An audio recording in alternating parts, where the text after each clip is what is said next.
Coverage you can count on begins with law enforcement reminding you about golf cart safety after the death of an Aiken man. More than 90% of the world's golf carts are made right here in the Augusta area, and many of you use them for daily transportation. Graham Lee has the story.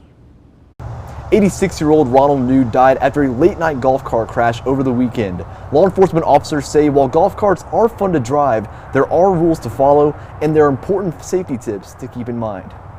The crash happened around 1 o'clock in the morning Saturday at the intersection of Powell Pond Road and Scotch Lane. State law only allows golf cart drivers to drive during daylight hours, and the rules don't just apply to adults. 12 or under has to be equipped with buckled in with a seat belt. You are only allowed to operate it on a secondary roadway, which is, primarily your two-lane highways, so nothing like a state highway or a U.S. highway. Investigators say New was driving down Powell Pond when he veered left and crashed into a ditch. Major Griffin says part of golf cart safety is knowing the basic rules of the road.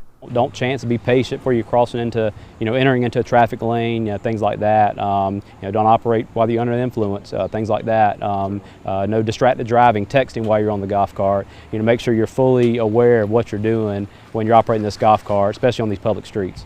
He also says it's important for parents to educate their kids about how to drive golf carts safely. If they don't obey traffic laws, the parents could face criminal charges. Just make sure they understand the importance of, if they're going to operate on a public street, number one, if they're allowed to, just give them some good safety, talks about, read the manual of the golf cart, things like that, to make sure they fully understand before they're operating the golf cart, what could happen. A golf cart's not going to go as fast as a car. They're not, you're not completely enclosed like you are in a car. Good use common sense and judgment. The Aiken County Coroner's Office and South Carolina Highway Patrol are continuing to investigate this accident. They're now waiting on results from a toxicology analysis. In Aiken, Graham Lee, WJBF News Channel 6.